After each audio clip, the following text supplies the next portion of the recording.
오늘 우리에게 주시는 하나님의 말씀은 고린도전서 15장 58절입니다. 그러므로 내 사랑하는 형제들아, 견실하며 흔들리지 말고 항상 주의 일에 더욱 힘쓰는 자들이 되라.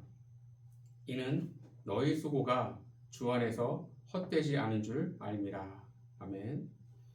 오늘은 하나님과의 관계가 발전하고 있는가, 하나님과의 관계가 발전하고 있는가 라는 제목으로 말씀을 증거하도록 하겠습니다.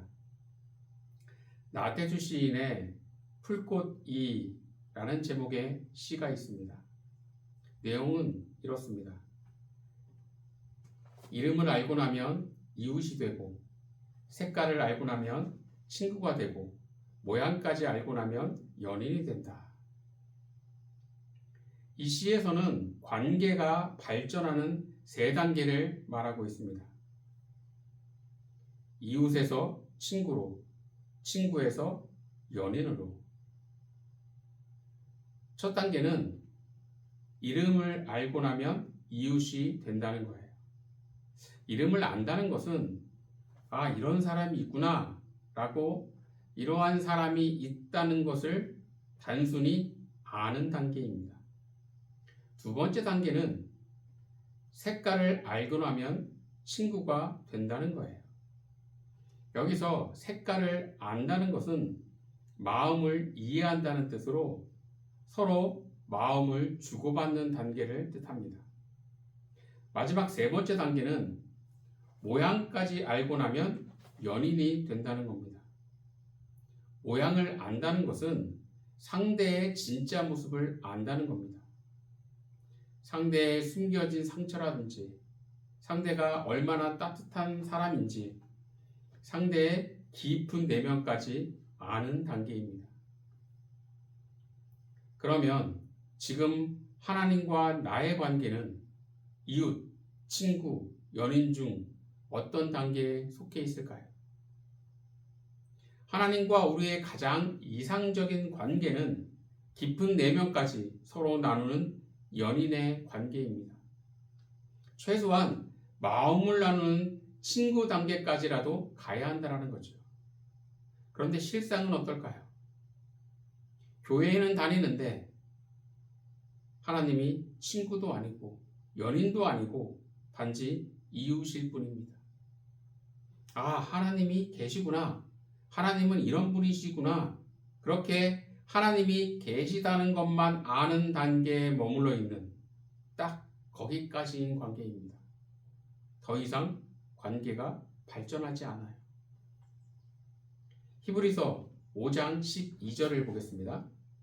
때가 오래되었으므로 너희가 마땅히 선생이 되었을 터인데 너희가 다시 하나님의 말씀의 초보에 대하여 누구에게서 가르침을 받아야 할 처지이니 단단한 음식은 못 먹고 젖이나 먹어야 할 자가 되었도다. 아멘. 본문에 때가 오래되었으므로 라고 말씀하고 있는데 이는 신앙생활한 지 오래되었다는 것입니다. 그런데 문제는 신앙생활한 지 오래되었음에도 믿음의 수준이 단단한 음식을 못 먹고 젖이나 먹어야 할 아기 수준에 머물러 있다는 겁니다. 즉 하나님과의 관계가 전혀 발전하지 못했다는 거예요. 이웃으로만 10년, 20년 머물러 있다는 겁니다. 하나님께서 우리를 부르신 것은 이웃으로 부르신 게 아니라 친구나 연인으로 부르신 겁니다. 마음을 나누고 깊은 내면까지 공유하면서 함께 울고 웃는 친밀한 관계를 하나님은 원하신다는 것이에요. 그런 과정 가운데 하나님의 축복과 은혜가 있는 것이지 소위 얼굴만 알 뿐 마음의 교류가 없는 이웃 관계에서는 축복과 은혜를 기대할 수 없다는 겁니다. 그럼 우리가 하나님과의 관계가 친구나 연인으로 발전하려면 어떻게 해야 할까요? 첫째로는 고집스러운 믿음이 있어야 합니다. 세상 모든 것에는 동전의 양면처럼 좋은 것과 안 좋은 것이 섞여 있다라는 거죠. 부지런함을 강조하는 말 중에 이런 말이 있습니다. 일찍 일어나는 새가 먹이를 잡는다. 그러나 벌레 입장에서 생각해 보면 일찍 일어나는 벌레는 새에게 잡혀먹히기 쉽다라는 거죠.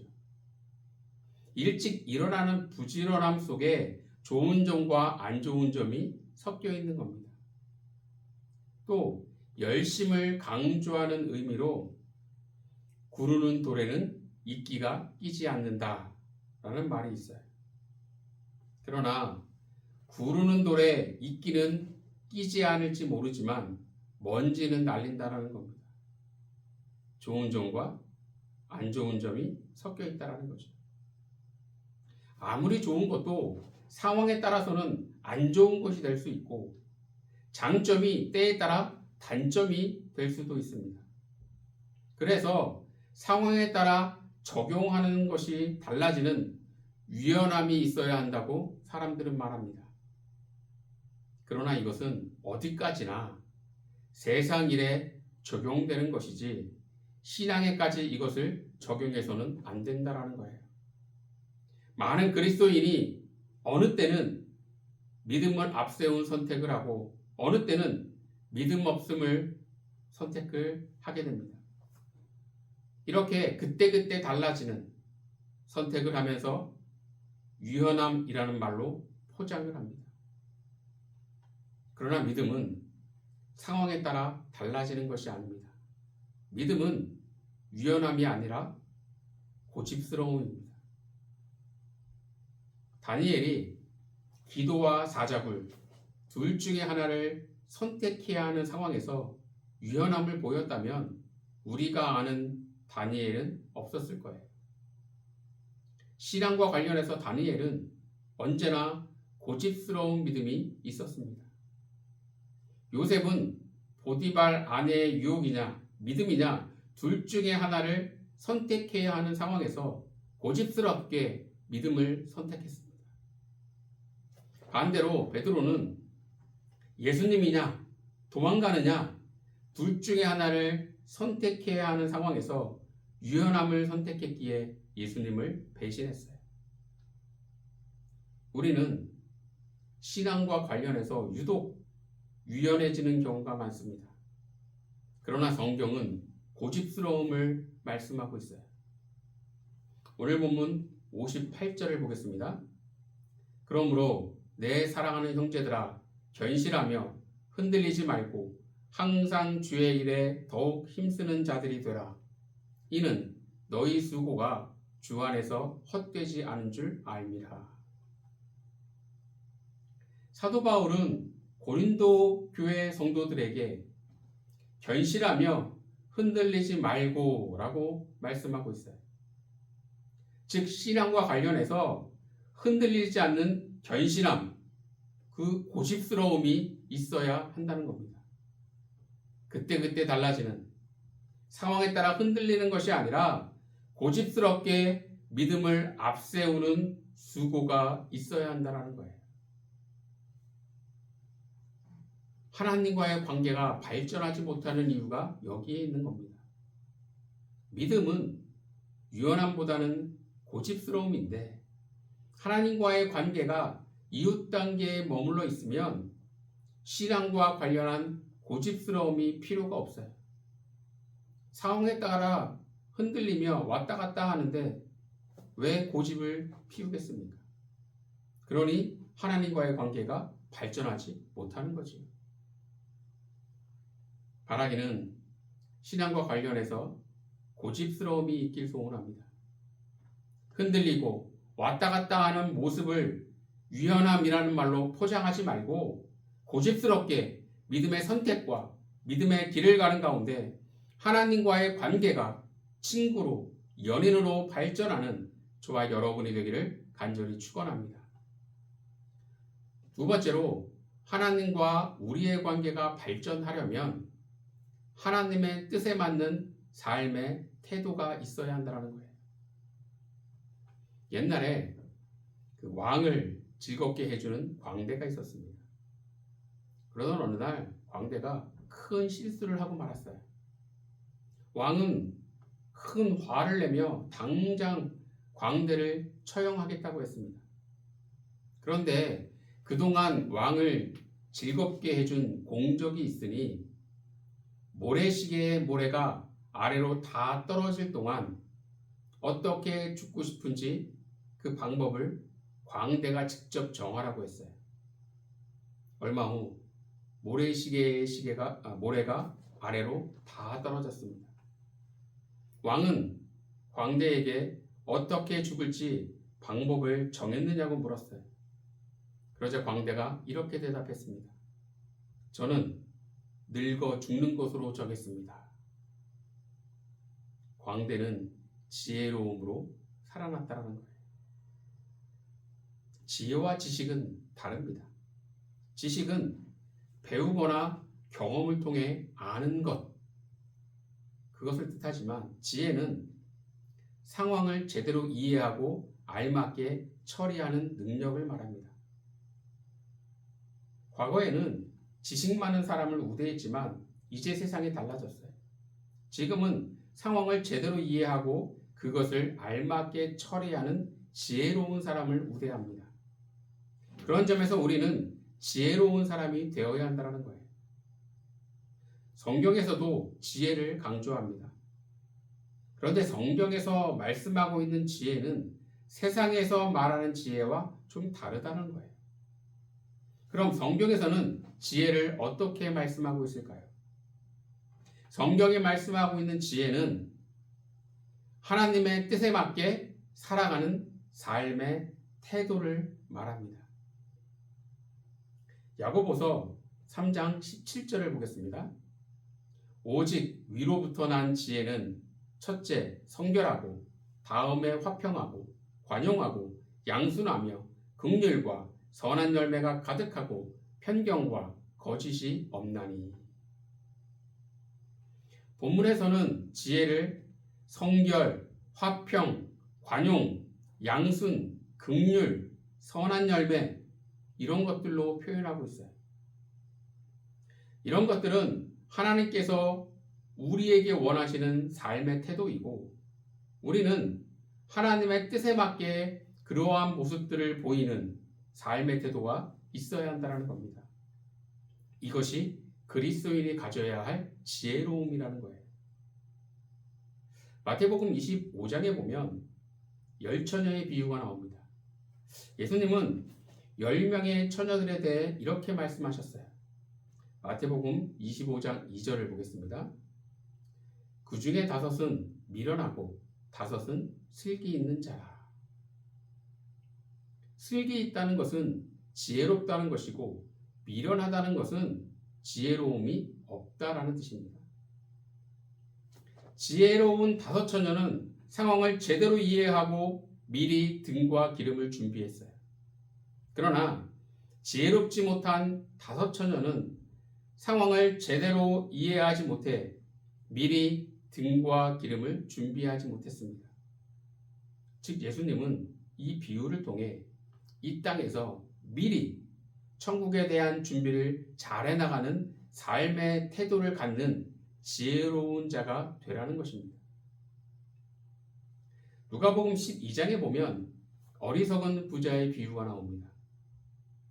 소출이 많아 곡간을 더 크게 짓고 그 곡간에 곡식과 물건을 잔뜩 쌓아놓고 평안히 쉬고 먹고 마시고 즐거워하자라고 합니다.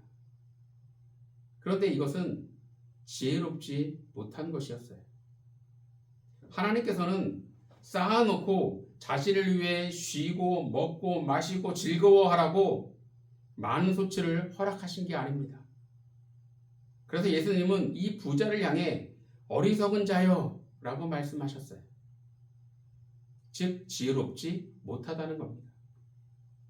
부자는 하나님의 뜻에 맞게 상황을 이해하지 못했고 하나님의 뜻에 맞는 삶의 태도를 보이지도 못했습니다.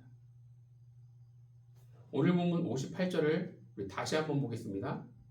그러므로 내 사랑하는 형제들아 견실하며 흔들리지 말고 항상 주의 일에 더욱 힘쓰는 자들이 되라. 이는 너희 수고가 주 안에서 헛되지 않은 줄 알미라. 본문 마지막에 보면 너희 수고가 주 안에서 헛되지 않은 줄 알미라 라고 말씀하고 있어요. 그런데 본문에서 말씀하고 있는 이 수고라는 것이 만약 우리가 하나님의 뜻에 맞지 않는 삶의 태도로 살아가는 수고라면 과연 어떨까요? 그것만큼 헛된 것이 없다라는 겁니다. 그래서 우리의 수고가 헛되지 않으려면 하나님의 뜻에 맞는 삶의 태도로 살아가는 지혜로움이 있어야 한다는 거예요. 이렇게 하나님의 뜻에 맞는 삶의 태도로 살아가는 지혜로움이 있을 때 그 수고가 헛되지 않게 되고 하나님과의 관계는 발전하게 되는 겁니다. 지금 여러분은 어떻습니까? 여러분은 지혜로운 자입니까? 아니면 지혜롭지 못한 어리석은 자입니까?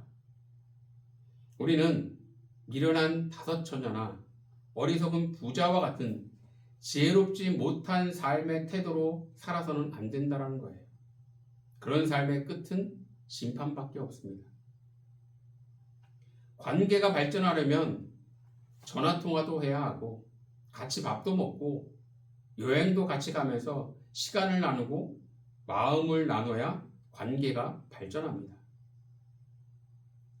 마찬가지로 하나님과의 관계도 시간을 나누고 마음을 나누는 수고와 애씀이 있어야 합니다. 그래야 관계가 발전하는 거예요.